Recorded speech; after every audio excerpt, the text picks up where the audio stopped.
क्या high P ratio मतलब expensive and low P ratio मतलब सस्ता स्टॉक होता है? आप लोगों को क्या लगता है कि पी रेशो का एक्चुअल मीनिंग क्या है? क्या आप लोगों को पी रेशो का पूरा कॉन्सेप्ट पता है? पी रेशो एक्चुअली में होता क्या है? तो चलिए इस वीडियो के द्वारा उसको समझने की कोशिश करते हैं।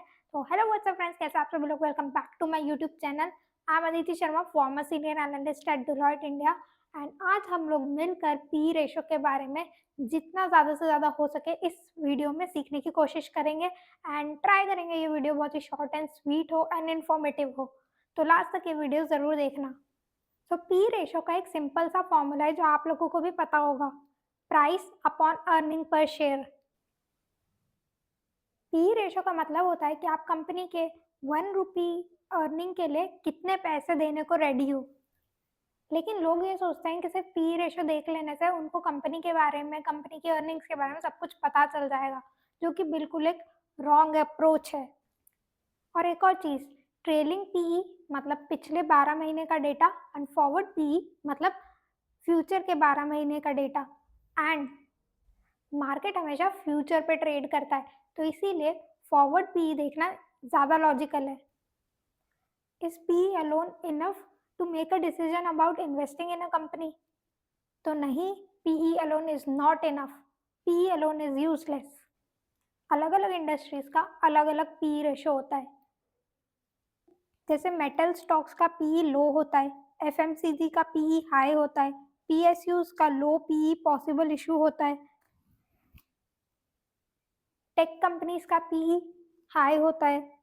एंड अगर आप दो कंपनीज जो दो डिफरेंट इंडस्ट्रीज को बिलोंग करती है उन दोनों का पीई आपस में कंपेयर कर रहे हो तो you are already on a wrong track. High PE का मतलब रिस्क नहीं, हाई पीई का मतलब स्ट्रॉन्ग कॉन्फिडेंस होता है। बस वैसे ही लो पीई का मतलब सस्ता स्टॉक नहीं है। लो पीई तब होता है जब इन्वेस्टर्स ऐसा समझ रहे हो कि अर्निंग्स वीक होने वाली है, इंडस्ट्री स्लो है, इंडस्ट्री में ग्रोथ स्लो है, मैनेजमेंट डाउटफुल है, रेगुलेटरी रिस्क है या फिर बिजनेस मॉडल वीक है। जो स्मार्ट इन्वेस्टर्स है वो पीई के साथ growth, ROE, cash flow, industry cycle, debt levels ये सब भी देखते हैं। अब जैसे एक एग्जांपल लेते हैं, जैसे एशियन पेंट्स, अगर उसका पीई रेशो आज की डेट में हाई है तो it's because of high growth, high brand value, high expectation from earnings and high trust from the management. But वहीं पे देखा जाए तो जो रिसेंटली कंपनी लिस्ट हुई है लेंसकार्ट, उसका पी रेशो काफ़ी हाई था, वो जस्टिफाइड नहीं था। तो अब बारी आती है दोस्तों कि पी रेशो को हम लोग कैसे कंपेयर कर सकते हैं। तो पी रेशो को कंपेयर करने का सबसे पहला तरीका ये है कि आप उस कंपनी के इंडस्ट्री का एवरेज देख सकते हैं।